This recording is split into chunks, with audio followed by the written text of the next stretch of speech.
hari abantu bacura umugambi hari ikintu cyerutse kumbabaza abantu baragiye bacura umugambi wo kwirukanisha abantu mu kazi barawucura bari abantu babiri ngo barawucura bashaka kwirukanisha bamwe mu bayoboraga kuri iyo site ariko uzi icyaje gukurikiraho abayobozi babo barashishoje kumwe twavugaga barashishoza bashanga umugambi bacuze abawucuze nibo byahitanye ikintu cyitwa kubeshya ikintu cyitwa kubakira ibintu ku kinyoma nta kintu bimaze iyo tuvuga ibi bintu tuba tunararikira n'abantu kwihana kuko tubivuze ntitubwira abantu yuko dufite Kristo umurengezi umutambyi mukuru uhora udusabira ntabwo twaba tugeze ku ntego twaba tubasigiye ubwoba bwo gucirwa witeka ariko dushishikariza abantu ko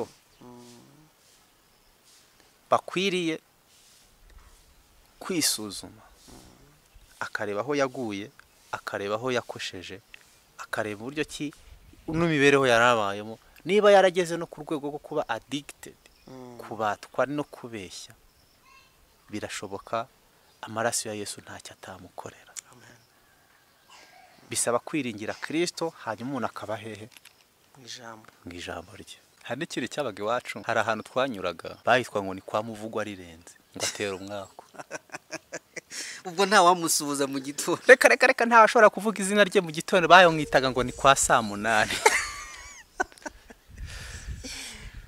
urumva ko iryo zina ryaharabitswe rwose ryambaye isura itari tukiri abana rwose twarahanyura gukabutana hareba kubera iki nicyo kintu batushizemo ariko rero mwakubaho ubu noneho haje ikintu cyo kuduharabika no kudusiga icyasha ngo turwanye itorero abavugira kuri social media twigisha ibinyoma ngo dusebye itorero hari umuntu uherutse kugenda kubwiriza ahantu aragenda ngo aratuvuga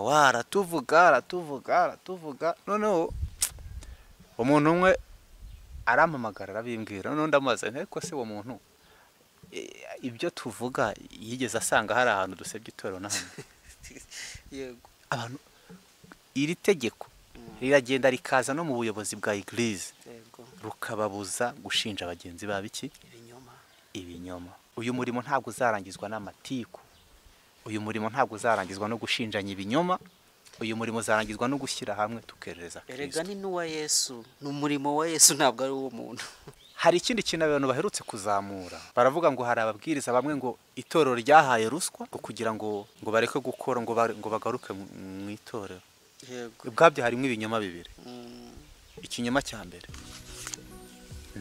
nta bigi n'amazina barayambwiye ariko pe nta bigisha bigeze bahabwa ruswa icyo ni ikinyoma cya mbere ikinyoma cya kabiri ngo kugira ngo bagaruke mu itorero nta bigisha bigeze basiga itorero ariko rero satani ni umugome cyane ibyo ngibyo abizera nahamagawe n'abantu benshi bakambwira ati amafaranga mwarayariye ngo iki n'iki ngo bagaruke ubundi se bigeze bagenda ko urumva icyo kintu umuntu ashishikazwa no bimwe twasomye kare ntugashishikazwe no kwamamaza inkuru ibihuha utazi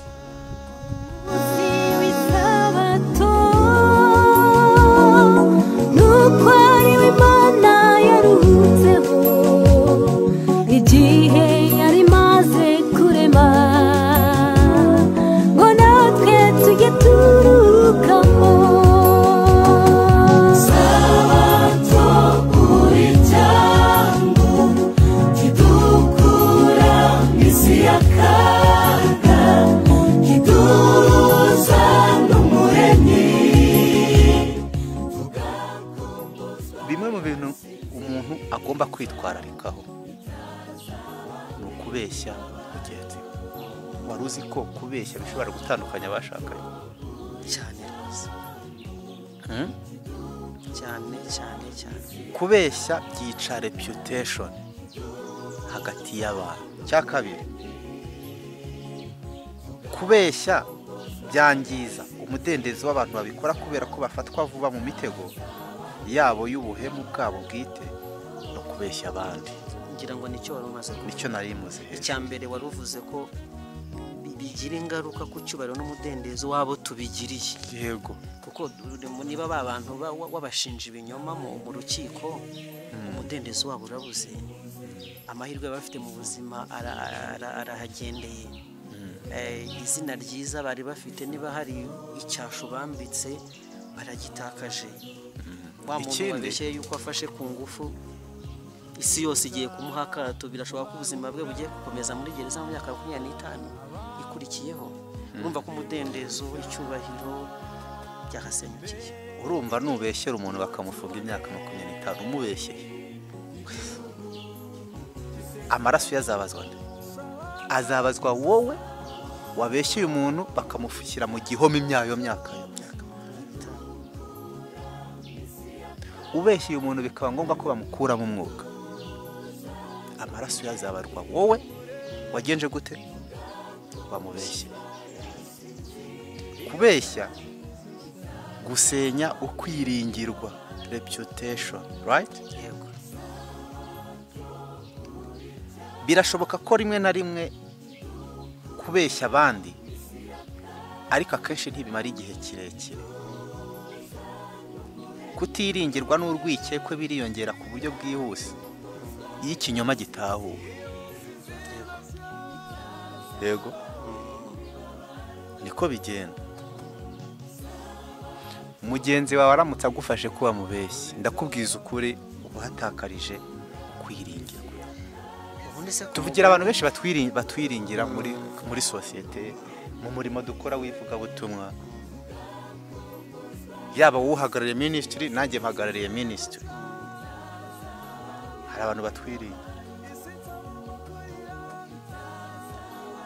Ni icyubahiro Imana yaduhaye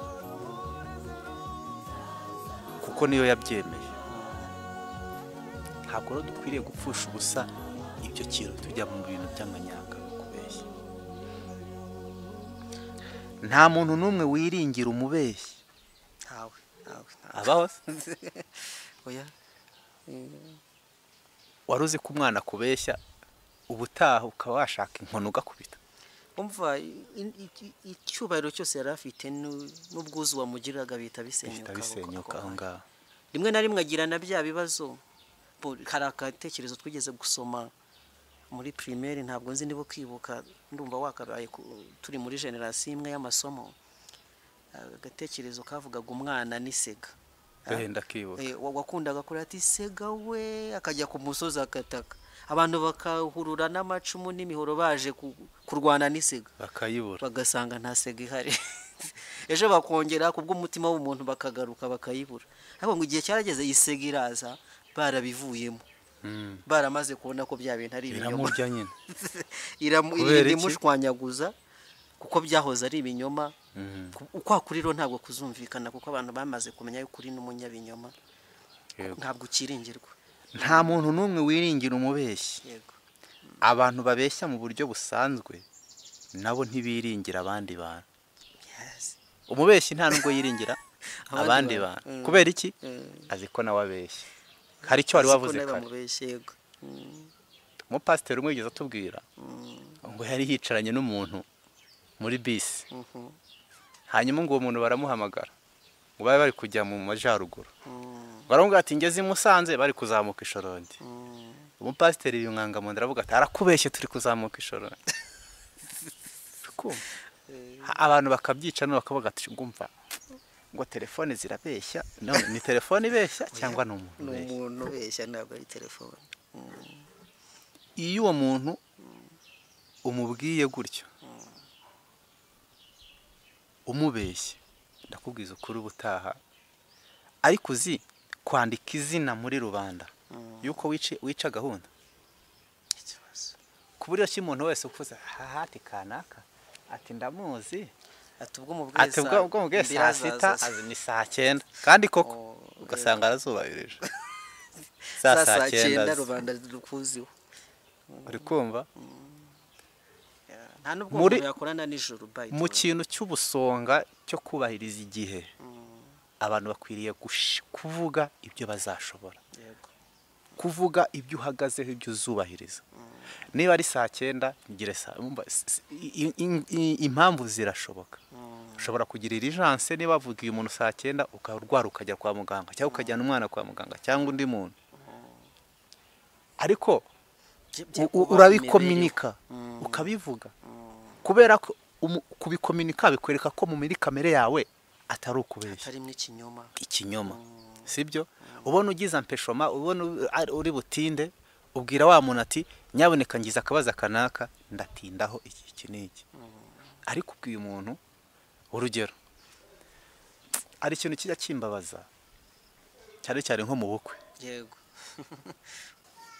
ugasanga umukobwa bari abasore n'abakobwa bambarira abageni baramubwiye ati nyaboneka gusaba no gukwa ni saa 3 isaha zigeze umukobwa bagiye kumusokoza abambarira abandi bataraza yego hari ubwo mperutse gutaha abasore bemeye kubambarira umuntu bataraza uraza kwere kandi ari we masaha yo gusohora umugeni yego reka nere kwinjira cyane mu by'imisango y'abasaza n'abaki byo ni ibindi bindi ariko ngo ni nawo muco bivuze ngo umuco nyarwanda ni umuco w'ikinyoma reka twere no kuhatinda ukuri kugomba kwererezwa mu bakristo yego ikindi kintu hano gikomeye bavuze nta muntu nyine wiringira umubeshyi n'uwo mubeshyi nawe ntiyiringira abandi kandi kubeshya ngo byangiza ibyiyumviro by'umubeshyi kuko abakoronike nk'umuntwara umugi akaba hari umubeshyi waruzi ko umuntu ashobora kwimenyereza kubeshya akagera kuri level atabikira byangiza ibyiyumviro by'umubeshyi kubijyanye no kwihesha agaciro nubwo kubishoboka kubeshya abandi mu gihe gito birishijeho kugora kuba twakwishuka ubwacu shobora kugupfuka amaso ariko mba niyononye bwanjye bikabije kubera ko nzi ko nishushanya birumvikana none iyo ubeshya umuntu uba ubizi ko umubeshyi kuri wowe rero uko ubizi ko wishushanya kandi hari n'igihe niwe byangiza kurushaho usanga we nta n'ikibazo bimufiteho Yesu urambeshye ugasanga ngewe nta kibazo bimfiteho nta n'ingaruka bizazira ariko we byamaze kukwangiza kuko uzi ko hari ikintu ukoze kitari cyo akanyuma kuri izi ngaruka zo kubeshya kubeshya byangiza isano dufitanye n'Imana ari nacyo gikuru cyagakwiye gutuma ibi bintu bicika rwose ibi byaba ahari bidahangayikishije cyane umuntu uri mu mihati yo kuva muri ako kaga ariko ku iherezo bigira ingaruka zishishana kurusha izindi zose kubera iki kuko Imana ubwayo ni nyakuri yego kandi muri iyo ngo nta mwijima bubayo na muke kandi ngo umuntu wese uvuga izina ry'Uwiteka akwiriye kuva mu bidatunganye amen Imana yacu nkuko tubona muri Zaburi 31:5 ni Imana y'ukuri n'abayisenga bakwiriye kuyisengera mu kuri naki no mu mwuka amen ibintu byo kubeshya rero bikwiriye gushyirwa ku ruhande sibyo yego dukwiriye kuba abantu batarangwamo n'ikinyoma dukwiriye kuba abantu bavugisha ukuri washakaga noneho kutwinjiza mu byanditswe byera ngo turebe ingero z'abantu bakinishije ikinyoma bakishimira kwica itegeko rya 9 n'ingaruka byabagezeho kugira ngo tubafateho icyitegererezo reka tujye mu byakozwe n'intumwa igice cya 5 yego tugiye kureba abantu babikinishije bakabeshya noneho ntibari iby'umuntu umwe urugo byananiya na Safira yego hariho umugabo witwaga Ananiya hamwe n'umugore we witwaga Safira agura isambu agabanya ku biguzi byayo umugore we abizi mazana igice agishyira intumwa yego uyu muntu urabizi ko intumwa zasigaga ibyazo barabisangiraga sawa umuntu washaka kuza kubiyungaho yagomba kugurisha ibyo atunze byose akabizana bakazana ibiguzi bakabisangira bakagumana mu murimo bakajya baho nk'uko bigize. Uyu mugabo n'uyu mugore bifuza ikintu cyiza yego cyo kubana n'intumwa cyo kubana n'intumwa mu murimo w'Imana, ariko babijyanamo amaguyi, babijyanamo amanyanga, uburiganya. hari abantu simbizi niba bahari, ariko hari abantu bifuza kujya mu murimo ariko bagamije akanyungu, bagamije inyungu z'iby'isi. gusa ni cya kindi twigeze kuvuga, ukurikije filosofi Ananiya na Safira bafite ni ugutegera ahazaza. ubwo urugero ugeze kuduha rwa covid ni rwiza cyane. Igihe inkingo za covid zazaga abantu bavuga ati nta wamenya bino bintu bishobora kuba bifite ingaruka zikomeye, Yego, reka twe kubijyamo ahari ducungane nabyo. Ananiya rero nawe aravuga ati aba bantu iri dini ryadutse nta wamenya nyuma yaho nibirangira se bizamera gute. Urumva azanamo guteganiriza ahazaza ejo. yego. Aha. Aravuga bati aya mafaranga yose nituyatanga ejo inzara ikadukubitira hariya, Yego. bizagenda gute? Bafata igice runaka barakizana, ikindi baragihisha. barakibika. Dukomeze turebe ibyabayeho. Murongo wa 3, Yego. Petero amubaza ati Ananiya, niki gitumye Satani yuzura umutima wawe kubeshya umwuka wera? Yego. Kuba ngo kubeshya bituruka kuri nde? Kuri Satani. Kuri Satani. Ni ikintu gikomeye cyane gutuma umuntu Satani aza akuzura umutima we. Mu by'ukuri umuntu wabaswe no kubeshya, Satani niwe uyoboye Intekerezo ze. ntabwo ashobora kubaho mu mibereho, mbese imibereho ye niyo gukiranirwa gusa. Yego. Ariko umuntu ubaho imibereho yo gukiranuka, wambaye gukiranuka kwa Kristo ku kabukwe, wakubazweho akanakwambara ku kabukwe, intekerezo ze ntizigera zitekereza ibyo gukiranirwa. Iki kintu nkikiriho nyishinge hagati. Yego. Umunyezaburi yaranditse ngo iyaba naribwiye ibyo gukiranirwa mu mutima wanjye, Uwiteka ntabanyumviye. Yego. Umuntu rero ijambo ry'Imana ryabase intekerezo ze, nta mwanya agira wo kubeshya. N'umunyamigani yavuze amagambo asa nk'aya ati uwisiba amatwi ngo tumva amategeko harimo n'iri tegeko uri kutubwira, nayo gusenga kwe ni kizira cyane rwose. Kadukomeze. Yego. Ananiya nawe ubeshye arakomeza akabeshya. Ubwo nyine byarakurikiyeho, nyine yarapfuye nyine. Umugore we nawe aje akurikira muri cya kitegerezo, nawe arapfa. Ibintu bakoze si ibintu byumvikana, si byo kwirengera bimwe bavugaga kare. Ni ukwirengera. Si ukwirengera biri aho ngaho. Ubuzima bwa muntu. Ariko ingaruka zibivuyemo, ingaruka zo kubura ubugingo bw'ako kanya n'ubugingo bw'iteka ryose. Yego. Ikinyoma. Hari abantu bacura umugambi, hari ikintu cyerutse kumbabaza. Abantu baragiye bacura umugambi wo kwirukanisha abantu mu kazi. Barawucura, bari abantu babiri ngo barawucura, bashaka kwirukanisha bamwe mu bayoboraga kuri iyo site. Ariko icyaje gukurikiraho, abayobozi babo barashishoje, kumwe twavugaga barashishoza bashangana umugambi bacuze, abawucuze nibo byahitanye. Njya mbona ingero nyinshi ntabwo twazijyamo mu buzima busanzwe. Ikintu cyitwa kubeshya, ikintu cyitwa kubakira ibintu ku kinyoma, nta kintu bimaze. Ingaruka zabyo ntabwo ari nziza, no gukorera ku muvumo ijuru ryatanga. Kino gitabo cyitwa Amategeko 10 baravuze ngo guhisha ukuri ubizi ukugambiriye nabyo ni icyaha. Nicyo itegeko rya 9. Ubwo icyo ni ikindi uzanye kuba twayituza amakuru. Yego. Kubuza amakuru, yego, ukawuza ukuri, ukaguhisha, ni ukwica itegeko rya 9. Urugero,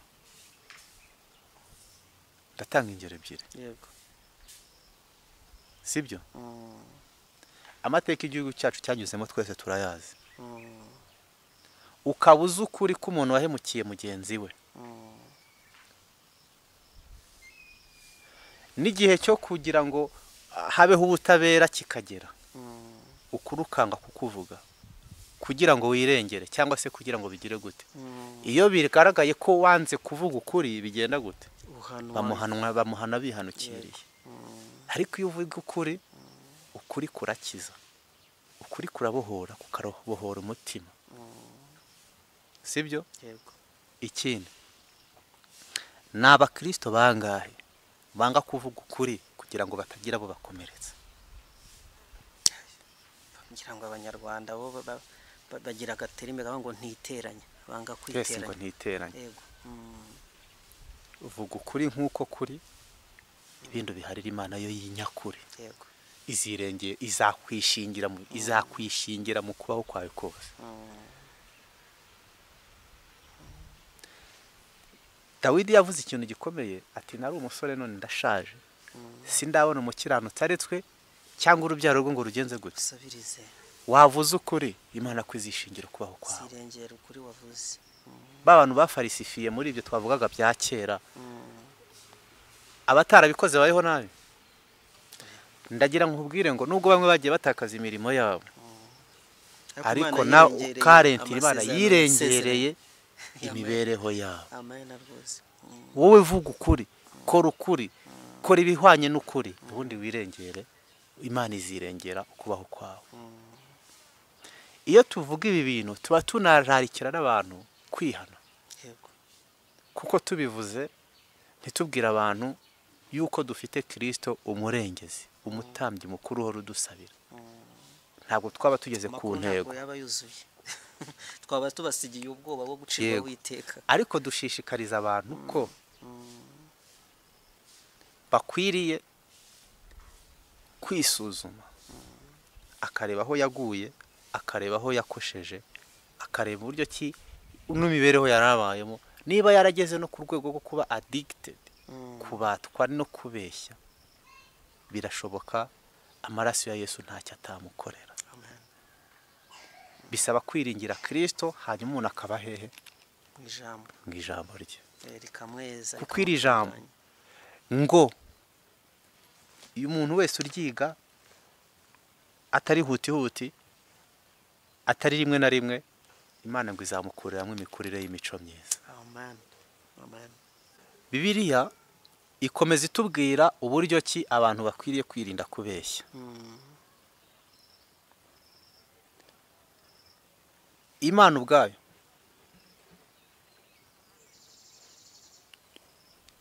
yahamije neza muri Zaburi ya 52 umurongo wa 5. Hasome uhere ku wa 4.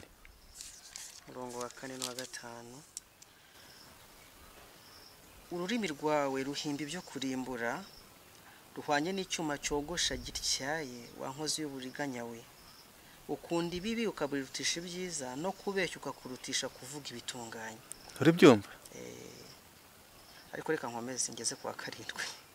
Wa rurimi ruriganya we, ukunda amagambo yose arimbura.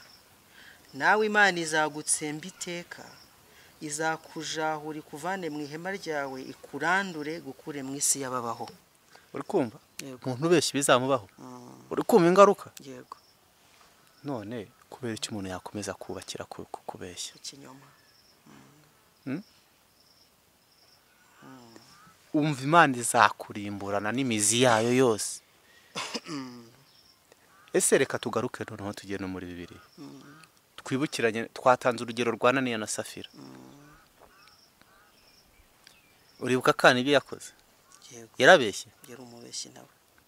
Ibyamubayeho ntitubizi. Ntabwo yarimbutse n'umuryango. Reka twumve, hari ingero nyinshi. Kora n'abagenzi be. Yego. Nabo bibasiye ubuyobozi bwa Mose. Yego. Kuvuga nabi bya bindi byo guharabika, kuvuga ibinyoma. Yego.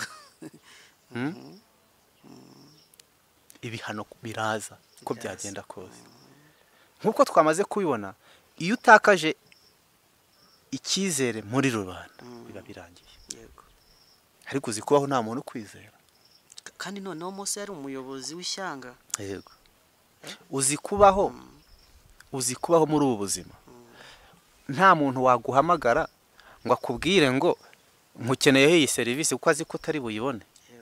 Uzi kubaho muri ubu buzima nta muntu wakubwira ngo tujyane ahantu kuko azi ko utari buboneke, nunaboneka uri buboneke byarangiye. ahubwo niba navuga bati nyabune Eric ahuye n'ibyago, polisi iramufashe, yenda wasanga ari n'akarengane cyangwa ubugambanyi, bavuga bati Eric turamuzi niko yabaye, nta kuntu imibereho abayeho itagira ingaruka ku buzima bwe. Bivuze ngo abantu bamaze kugutera icyizere burundu, nta wakurengera. Ikibazo rero gikomeye. muvandimwe, kubeshya ni bibi cyane. Tugana ku musozo, Yego. niki umwuka w'ubuhanuzi uvuga kuri iri tegeko? Niki? Yego. Rya 9 turi gusoma, turi kwiga mu gitabo abakurambere n'abahanuzi, Yego. page 251, version nshyashya. Yego. Nubwo turi kubwira abantu bose, ariko ndakoresha n'umwuka w'ubuhanuzi kuba atawuzi. Ni inyandiko zera zahumetswe n'Imana, ibicisha mu mwana muto w'umukobwa witwa Ellen White. Yego. utarize amashuri yagarukiye mu gatatu primaire. Yego. Icyo cyonyine gihita kikwereka ko ibitabo yanditse byahumetswe ni atari we. Yego. Baranditse ngo basobanura itegeko rya 9, Yego. Ku ipaje ya 251. Yego. Kubeshya mu buryo ubwo ari bwo bwose, mu buryo bumeze ute? Ubwo ari bwo bwose, bwa bundi twakora, Harazamo na bwa bundi bwo kuba byo kwirengera. Yego. Bwa bundi bwo kwikinira, bwo kuvuga inkuru, bwo Yego. Yego. Kugerageza kose cyangwa kugambirira kuriganya mugenzi wawe. Kugambira kugenza gute? Kuriganya. Uburiganya uba wishe umuntu aba yishe. Aya mategeko rero iyo wishe rimwe ari gihe uyajyanirana ukanayica n'ayandi yose. Yakubati uwishe Uriganya aba yibye, aba nabeshye. Yego. Cyangwa se bashyize n'ubuzima bw'umuntu mu kaga ku buryo wasanga namwishe. Yego. Kugambirira kuriganya mugenzi wawe, byose bikubiye muri iri tegeko. Yego. Kugira umugambi wo kubeshya nibyo bigize uburiganya. Umugambi. Yego, ukubeshya. Aho niho Yesu avuga ati mwumvise ngo ntugasambane, ariko ngenda babwira ngo nunamureba ukamwifuza umaze gusambana. None twumvise ngo ntukabeshye. Yego. Ntuzabeshya ngo uvuge ngo barabeshya, ariko hari igihe batisha ariko buri wamuhangika, wamuhamyara. Yego. Wamukosora cyangwa se kugira ngo ahantu mpatambuke neza ikamubeshya muri ubu buryo. Yego. Mukambi wo kubeshya. Hari ibintu hano bikomeye umwuka w'ubuhanuzi utubwira. Nemera umwuka w'ubuhanuzi nkuko nemera Bibiliya. Yego. 100%. Ngewe niko mbyemera. Nicyo umbwiye nkizera nkuko nizera Bibiliya. Ijambo rya Bibiliya rivuze. Kandi saba Imana kugira ngo impe kubigenderamo nkuko nyisaba ngo impe kugendera mu byo Bibiliya yigisha. Amen. Waruzi ko ushobora guhura n'umuntu ukagira gutya, ngize gute? Kwica ijisho. Ukaba ubeshye. Urugero, muri batatu byanze kunza abantu hari itsinda rigizwe n'abantu batatu cyangwa barenze umwe. Yego. Hari ibyo mbwiye ariko mugica ijisho, bivuze ngo ibyo nshaka kumenya si byo uri yagomba kumenya. Yego. Uri kumva? Ukaba uri kumwe n'abantu, ukaba uri kuvugana narangiza akayango. Aho kamukubita isiri. Yego. Ikinyoma. Baravuze kwica Ukoresheje ijisho. ibimenyetso. Kwica ijisho. Kurembuza. Gutanga ubutumwa runaka ukoresheje mu maso. Bishobora kubeshya rwose nkuko amagambo yabigira. Yego. Ushobora kubikora utabeshya. Ariko banze ngo bishobora nabyo kugenza gute? Kubeshya. Uguvuza ibintu bibiri, icyambere cyari mu ntekerezo umugambi gusa, noneho bije uburyo bishyirwa mu bikorwa. Bishyirwa mu bikorwa mu magambo cyangwa mu bimenyetso. Yego.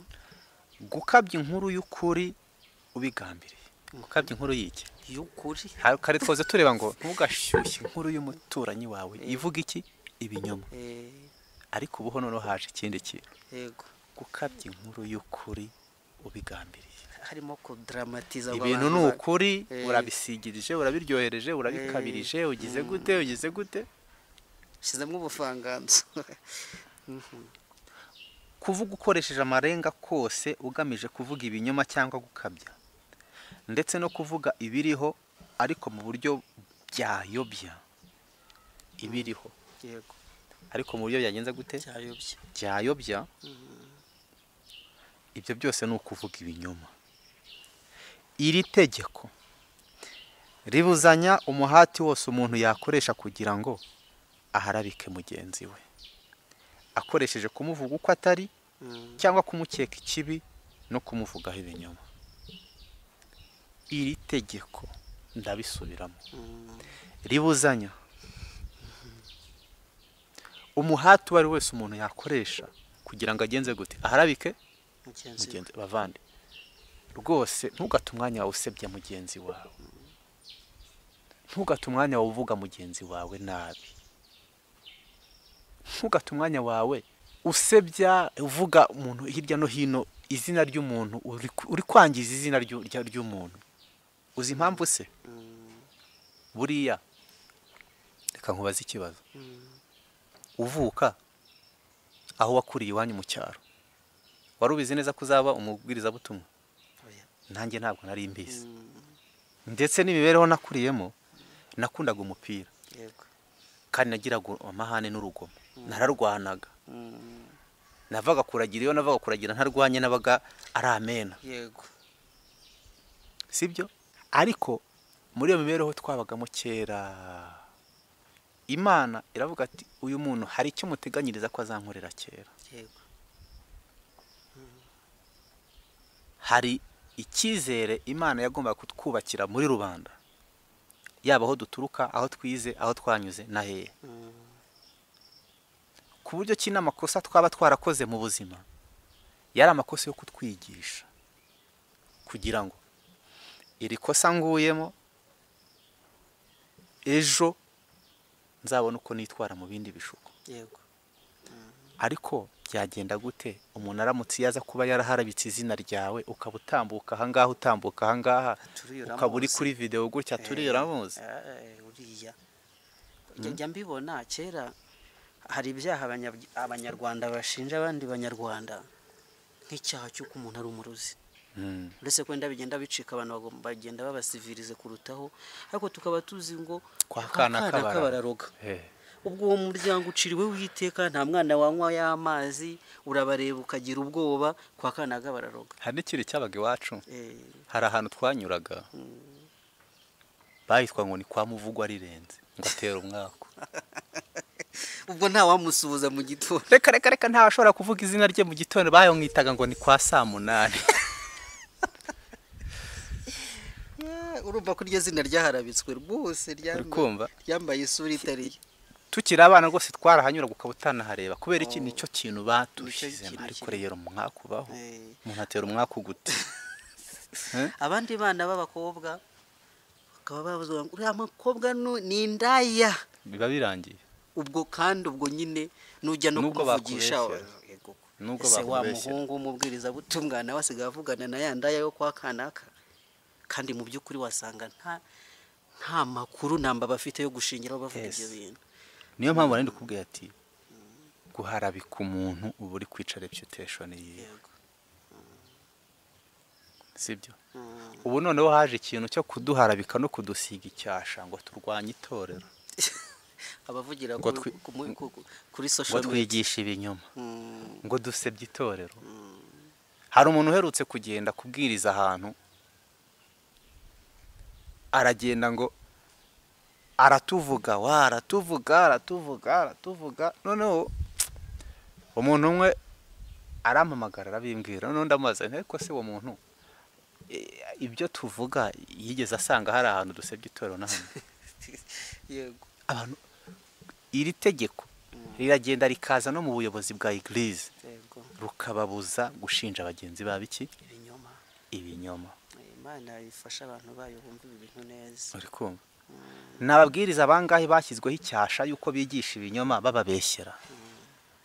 kugeza ku rwego biranababaje biteye n'agahinda, ku rwego bahagaritswe kuvugwa mu macacizi amwe n'amwe, babashyiriraho icyasha kitigeze kibaho ngo bigishe ibinyoma, babahimbira n'ibindi byaha biri aho ngaho bidafite shinge na rugero.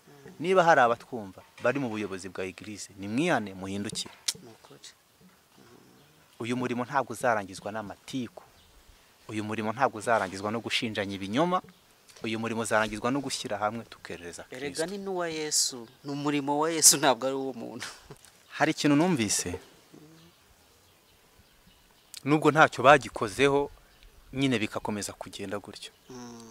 Numvise yuko bazamura iki kintu ngo abantu bigisha ibinyoma, ngo bigisha inyigisho ziyobya, ngo iki n'iki.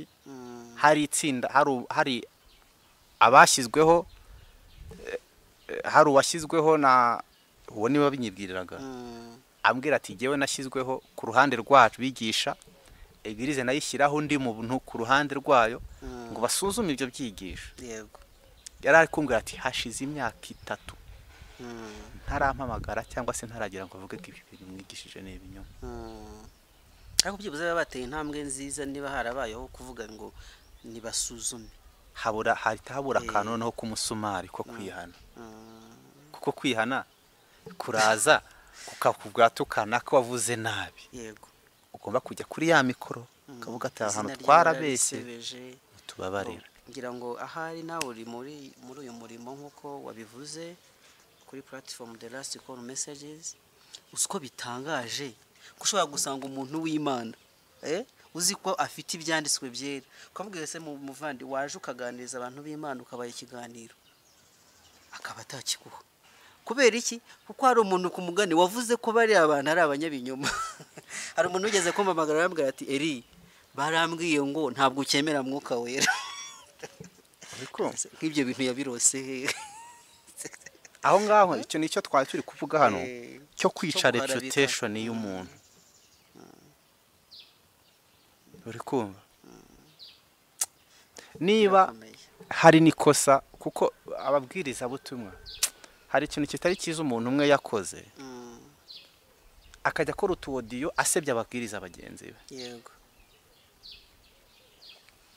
Kandi ku bintu bya for nothing pe biranga bita by'ibinyo, ahubwo ari uri kuvuga ibinyoma ariko akabyikoresha asebya abandi, asebya abandi. Nari mbivugiye iki? Nitugira umugisha Imana ibi byigisho bizakurikirwa n'abantu benshi. Ariko jya uvuga ukuri, Imana izirengera ingaruka zako. Amen. Iri tegeko ribuzanye umuhati wose umuntu yakoresha kugira ngo aharabike mugenzi we. Yego.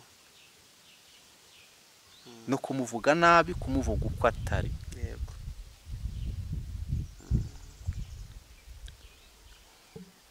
Hari ikindi kintu abantu baherutse kuzamura. Baravuga ngo hari ababwiriza bamwe ngo itorero ryahaye ruswa ngo kugira ngo bareke gukora ngo bagaruke mu itorero. Yego. Ubwabyo harimo ibinyoma bibiri. Ikinyoma cya mbere nta bigi n'amazina barayambwiye, ariko pe nta bigisha bigeze bahabwa ruswa. Icyo ni ikinyoma cya mbere. Ikinyoma cya kabiri ngo kugira ngo bagaruke mu itorero nta bigisha bigeze basiga itorero. Ariko rero Satani ni umugome cyane. Ibyo ngibyo abizera nahamagawe n'abantu benshi bakambwira ati nyamara kamara yariye ngo iki niki ngo bagaruke. Ubundi se bigeze bagenda. Urumva icyo kintu ibintu umuntu ashishikazwa no bimwe twasomye kare. Ntugashishikazwe no kwamamaza inkuru ibihuha utazi. Sibyo? Rero muvandimwe, ngewe ndashima Imana. Yego. Kubera ko itumurikiye uyu mucyo. Amen. Bimwe nakubwiraga kwanga kuvuga ukuri bigambiriye mu buryo byagirira abandi nabi, ibyo nabyo no kwica itegeko rya 9. Bisomye hano muri iki gitabo uko yambe n'abantu zipaje 151. Yego. Niki kizagera ku bantu babeshya, ku bantu batavugisha ukuri? ni izihe ngaruka zizabageraho, ari nacyo tugiye gusorezaho. yego Bibiliya iduhamiriza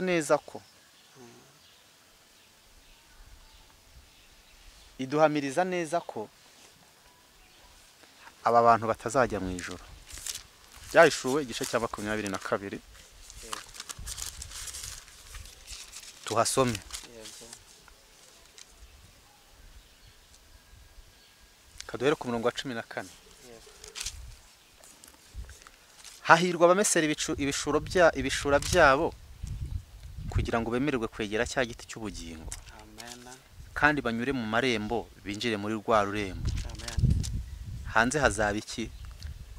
Imbwa n'abarozi n'abasambanyi n'abicanyi n'abasenga ibishushanyo n'umuntu wese ukunda kubeshya akabikora. N'umuntu wese ukunda kugenda gute? kubeshya Bivuze ngo hanze hazaba umuntu wese wica itegeko iryo ari ryo ryose ry'Imana. iri somo muri Bibiliya ya King James, aya magambo avuga ngo abamesera ibishura byabo, aravuga ngo abakomeza amategeko yayo. Nahangaha hasi barabisobanuye, abamesera ibishura byabo cyangwa abakomeza amategeko yayo. Muri Bibiliya ya King James haravuga ngo hahirwa abamesera abakomeza amategeko yayo kugira ngo bemererwe kwegera cya giti cy'ubugingo, kandi banyure mu marembo binjire muri rwa rurembo. Hanze hazaba imbwa n'abarozi n'abasambanyi n'abicanyi n'abasenga ibishushanyo n'umuntu wese ukunda kubeshya akabikora, kuko naryo ni itegeko ripfuye, ari ryo tegeko rya 9 batuganirije. Soza Yego kuba itegeko rishyizwe imbere yacu ntabwo ari ukugira ngo tubone agakiza, yego ahubwo riba ritumurikiye kugira ngo turebe aho twakosheje dusange uduha agakiza. amen Uduha agakiza ninde? Kristo Ni Yesu. Hanyuma namara kuduha agakiza aradutsindisha, aratubabarira, adutsindishirize, atweze. amen Kuko ugukiranuka guheshwa no kwizera Kristo gusa. amen Niyo mpamvu tutapfundikira iki cyigisho tudashyizeho amaraso yego y'umwana w'intama nk'ikimenyetso. yego Kuko mu Baroma igice cya 3 ku murongo wa 21 yego hari akajya kuvuga gukiranuka guheshwa no kwizera Yesu Kristo. amen Kuko kutica amategeko, gukiranuka no kubahiriza amategeko. Ariko none hariho gukiranuka kw'Imana kwahishuwe kudaheshwa n'amategeko, nubwo amategeko n'ibyahantu bari byo biguhamya. yego Kuboneka muri Kristo. amen Nageze kuri 24. yego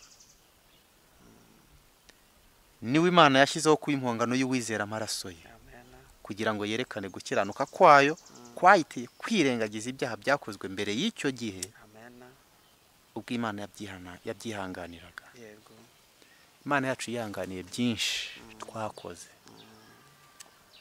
Mu byo yihanganiye no kubeshya kurimo. yego Nakubwiye ko nasiraguha urugero se ku byo nabeshye. wari umubeshyi. Mu byaha umuntu yakoze kera Imana yarabyihanganiye. amen Uyu munsi umucyo ugiye hanze ukabeshya. Ntugashinje ibinyoma mugenzi wawe. amen Ntugashyushye inkuru y'umuturanyi wawe. Ntugate igihe cyawe nk'uko nabivuze usebye mugenzi wawe, uharabika mugenzi wawe. Mucuruzi, mukozi wo mu biro, munyapolitiki, koresha ukuri mu mirimo yawe ya buri munsi. Vandimwe tugushimiye ikiganiro cyiza uduhaye gikuza ibitekerezo byacu ngo turebe hirya, turebe icyo Imana idusaba, kandi icyo dukomeza guhamya abakomeje gukurikirana ubwiza bw'amategeko y'Imana atunganye rwose nk'uko Umunyezaburi 119 bivuga, nuko ari amategeko yuzuyemo urukundo Imana ikunda. Kadusenge. Turagushimiye Imana igira neza kubw'ubuntu bwawe bukiza, ubuntu bwawe bukorera muri twe. Izina ryawe riracyubahwa. Mwanya turanditse Mwuka Wera kugira ngo ari abavuga ari abakurikiye twese tukugire umugisha. Turari gucyarirwa kwacu, ibyaha byacu n'ibishumuro twishingishije ku gitambo cya Yesu, kandi Nyagasani dukomeze kubana natwe mu izina rya Yesu. Amen. babuza